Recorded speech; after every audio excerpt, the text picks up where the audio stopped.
We are delighted to welcome Bill Castor, the one, the only Bill, who is just wrapping up his 3 years as chair of the board here at the Cleveland Leadership Center.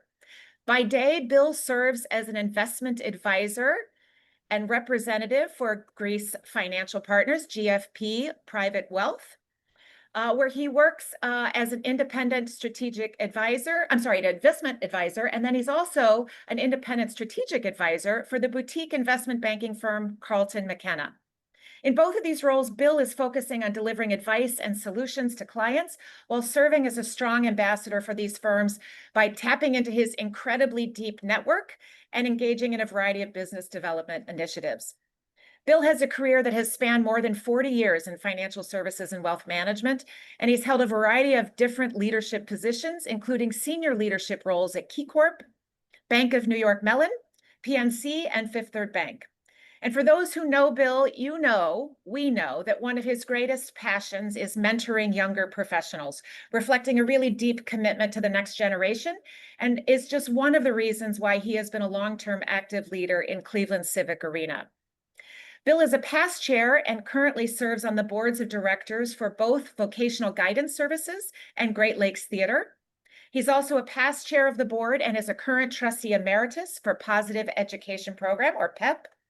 And of course, as I mentioned earlier, Bill is just concluding his term as chair of the Cleveland Leadership Center board. He entered our board in 2016, a remarkable 9 years ago, and has given his lifeblood to this organization and has shown up to more meetings, more events, more program day sessions than just about anybody who's not on the paid staff here at the Cleveland Leadership Center. Bill's introduction to the Cleveland Leadership Center came to us through the class of 2010, Leadership Cleveland. He is a very proud member, and he has been known to say on more than just a few occasions, it is the very best class ever. Outside of his work, Bill is a devoted family man who enjoys spending time with his wife, his 3 adult children, and he is papa, a very proud papa to 5 fabulous grandchildren. And with that, Bill, I'm going to say thank you again for showing up as leaders do here at the Cleveland Leadership Center. Thank you for being today's leader lunch break. Great. Thanks, Becky. You just took 4 of my 15 minutes, by the way. Thank you for counting.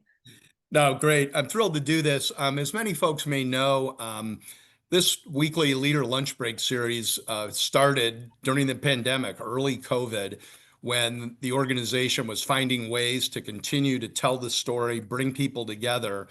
And it's been a survivor of, the post-COVID world as we continue to do this. When I was asked to do this about 2 months ago, I was like, well, why me? And I had thought back on all of the amazing leaders that have presented, folks that are running important organizations, whether they're for-profit or nonprofit, doing important work around food insecurity, safe and affordable housing, solving the poverty crisis, economic development. And my role as a leader has been leading teams and businesses to help wealthy people stay wealthy, and it just didn't seem to fit when I looked at all the other folks. And it reminded me of, for those of you that are familiar with Sesame Street, there was a long-running skit called, one of these things is not like the other. One of these things just doesn't belong. And I kind of felt like that. And I thought, as a reminder, Becky, if you wouldn't mind cueing the short little fun video, and then we'll get on to the discussion. And if you can't, that's okay.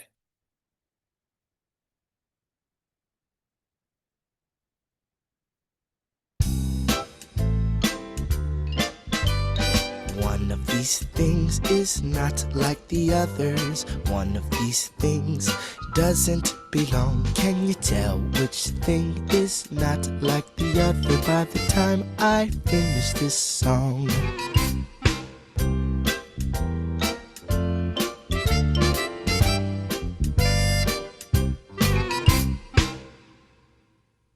Thank you.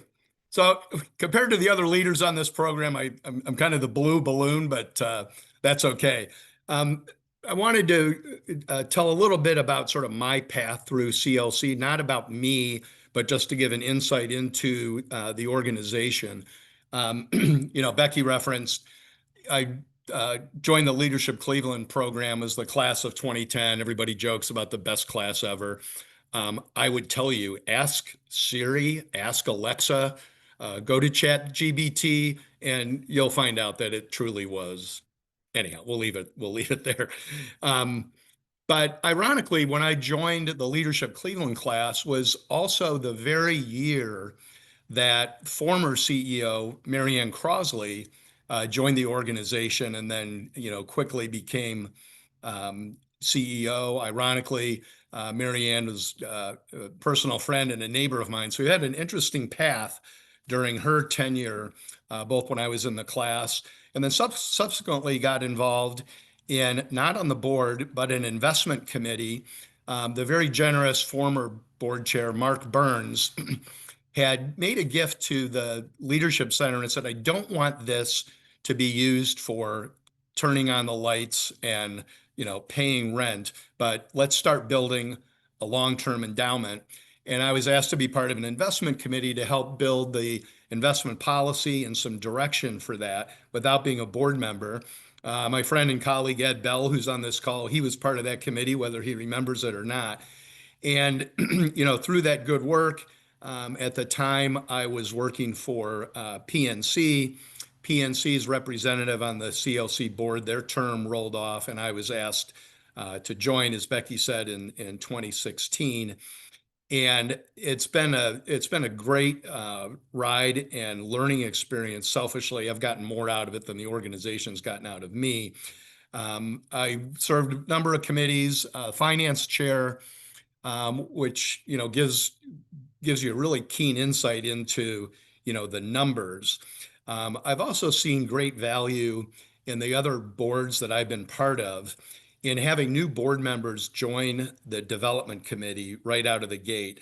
Not because we want to hit them or their organizations up for money, but it gives a real good insight into what are the funding sources, what are the opportunities, what are the challenges in terms of running the organization. A organization like Cleveland Leadership Center, has a pretty good balance of revenue sources from tuition of our programs, individual and corporate funders, donations, and then the foundation community as well.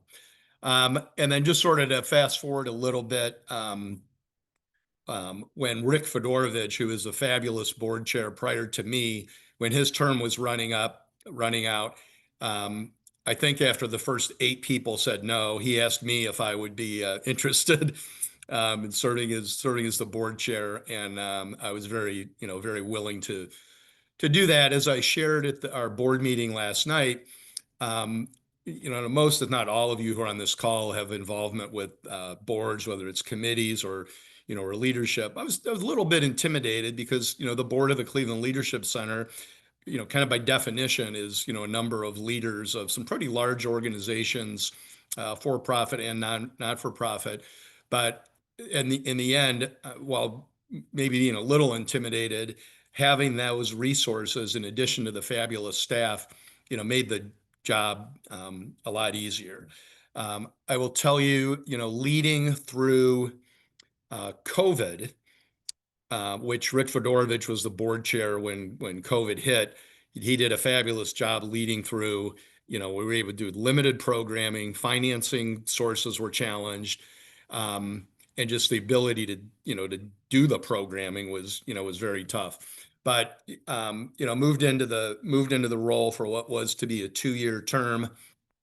And then when Marianne Crosley had announced her retirement and we were going to move into the search process, we all just sort of agreed that the last thing we needed during that process was to have, change in the board leadership at that time. So I agreed to stay on, and that was really, I'll tell you, a highlight of my 3 years. And I'm not just saying this because Becky's hosting this call, but was working with the staff.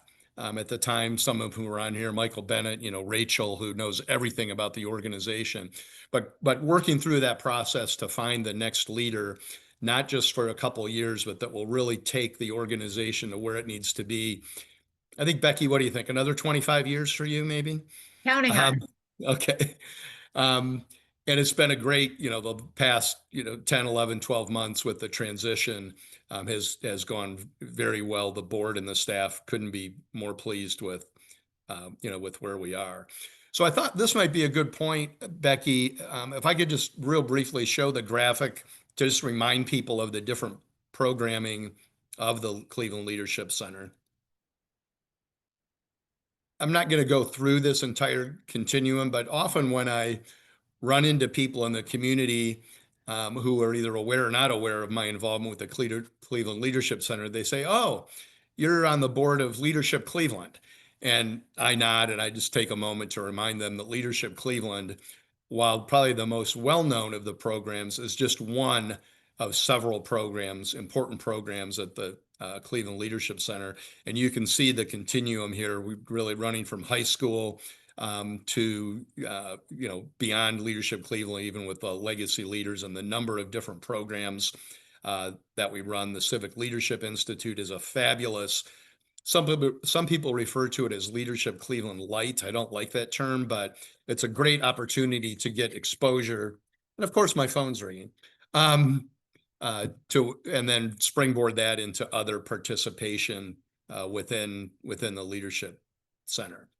I'll tell you another thing that helped me greatly, and this is as a plug for the Cleveland Leadership Center, not just being on the board or the program. Interestingly, during my 9-year tenure on the board, I had more than one personal employment change, some at my decision, and candidly, some not my decision. And really having the background of not just the people, but the programming and the exposure of the Cleveland Leadership Center was very helpful to me, both personally and professionally. And so that's just yet another plug for what this organization, can do for you and the folks in your organizations, regardless of where they are in their career. And as I see I'm coming up on time for Q&A, just a couple last thoughts. We often talk in the nonprofit community about the need to collaborate and not compete. We do in Northeast Ohio have many organizations that may on the surface look like they're doing the exact same things, but when you get into it, they're not. And as we look forward, as Becky and the team looks forward, collaboration is a big word. As we have important initiatives, we don't have to own everything. The Greater Cleveland Partnership doesn't have to own everything, but we are already finding opportunities at the Leadership Center to partner with organizations and collaborate with organizations like BVU, the Greater Cleveland Partnership, the Diversity Center, Team NEO, City Club. Again, not competing with them, but where can we leverage our individual strengths and our networks to solve unique problems? And then lastly, I'm very happy to share, and a lot more will be coming out about this in the media and the general public.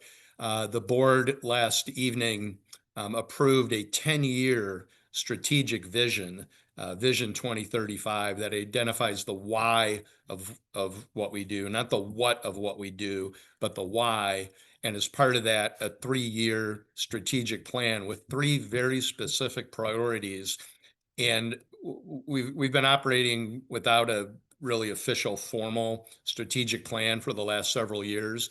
And under Becky and the team's leadership, a lot of input from the board, we're really thrilled with where this is going to take us over the next 10 years and beyond. So Becky, anything else you'd like me to hit before we turn it over to any questions? No, well, I think that you have shown classic Bill here by being so humble and bring so many other people into your circle as to your why. But I just want to give you props, Bill.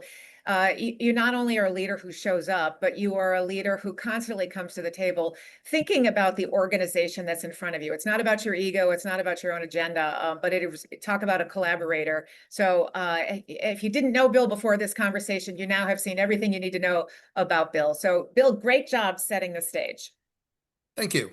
So I would love if you could talk in a little more detail about the intersection of your professional life as a financial services wealth management expert and being involved in the civic arena. What's your why, Bill, that drew you into the civic arena to start, and why do you continue to do it all these years later? Sure. First, I'll say for me, what it was not about was doing it to find ways to help me gain clients or, for personal benefit. And I think sometimes we'll see that as like, oh, we know why she's on that board. Um, but more in the world of, my day job has always been, working with what I call financially successful individuals and families. And having this exposure to a number of nonprofit and civic causes in Northeast Ohio, whether I was on the board or not, was of great value in working with individuals and families who are looking for ways themselves to put their resources to use in a nonprofit philanthropic way.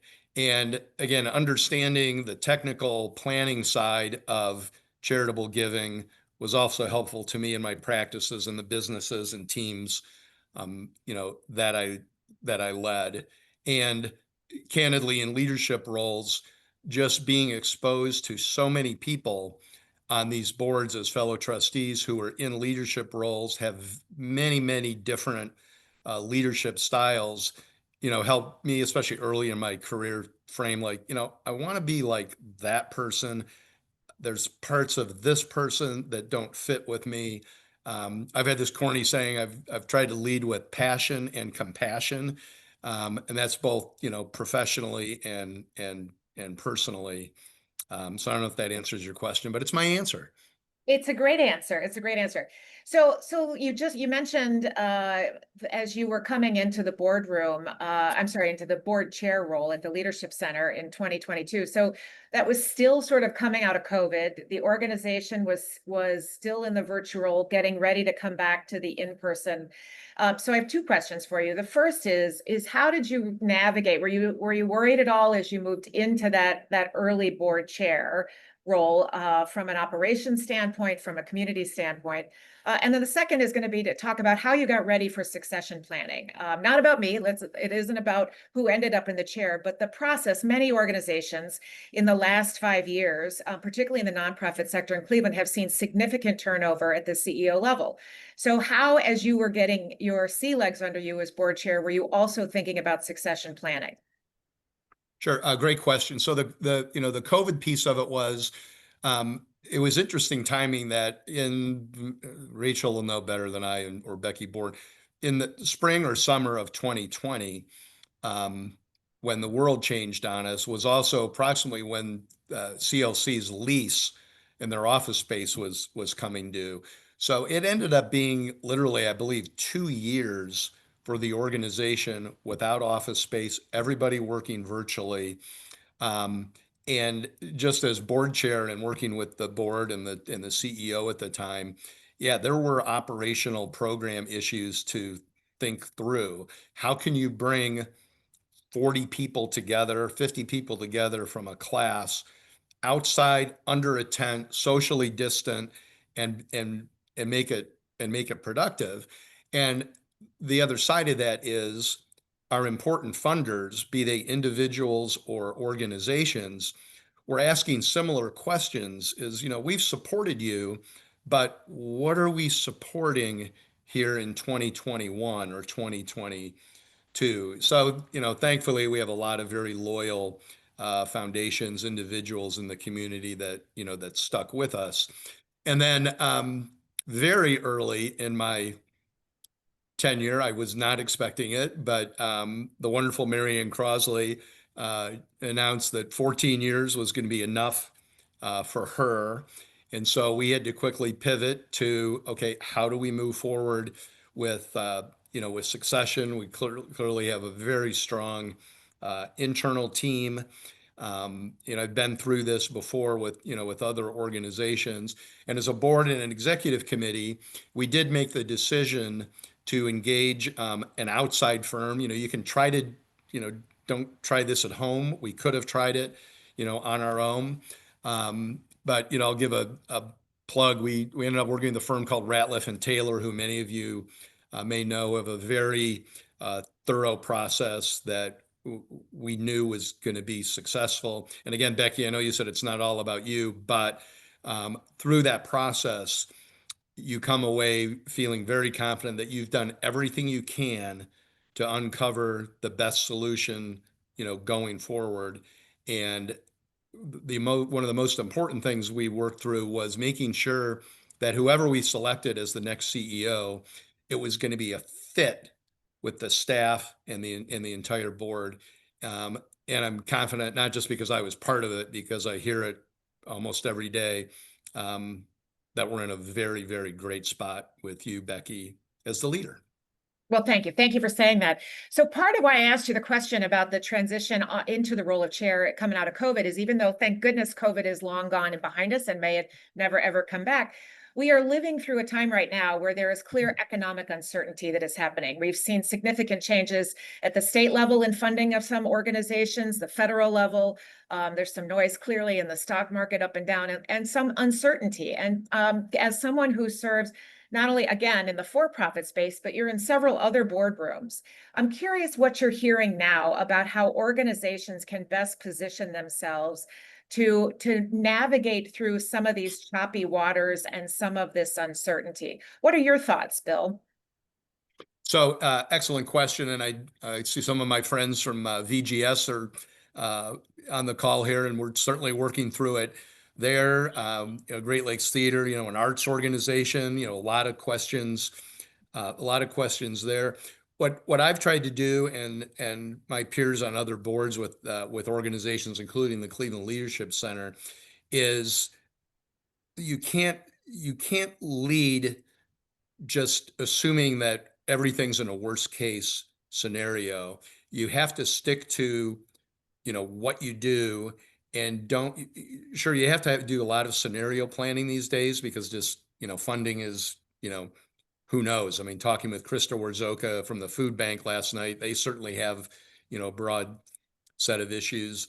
So I'm dancing around your question, but to me, I think the key is understanding what your why is and your vision and what you do and who you serve, and continue to do it until something definite happens that's altering your game plan, and then find a way to pivot. But hunkering down and shutting down key things that organizations are doing, to me, just doesn't make sense, because we just have so many unknowns.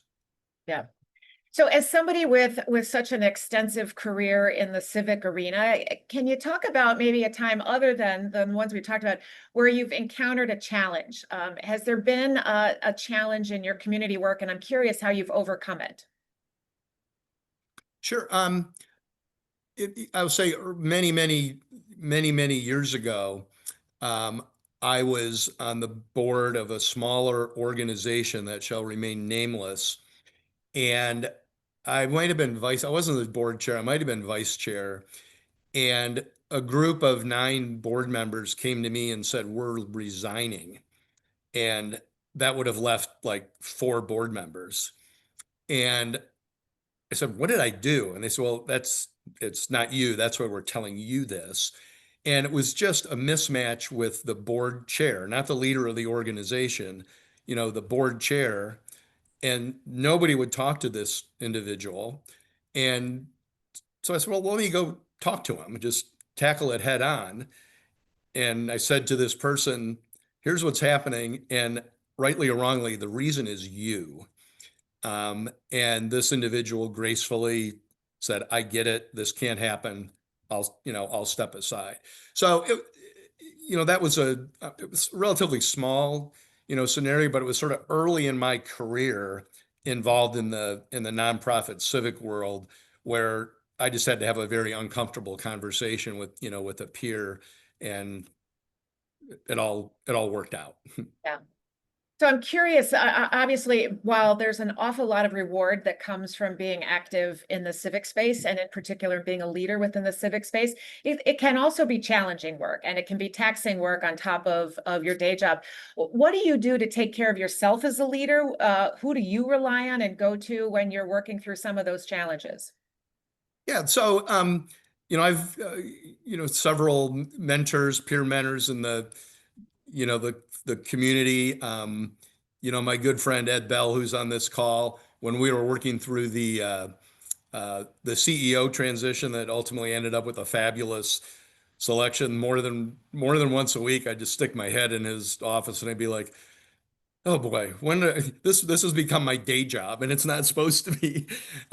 So friends like that, and then just spending time on yourself, whether it's uh, exercising. I'm not very good at it, but I take piano lessons once a week, including this afternoon. So just little distractions for the brain, and just reminding yourself that there's all things that are a lot more important than what may be just hitting you head on, whether it's in the civic world or not. And then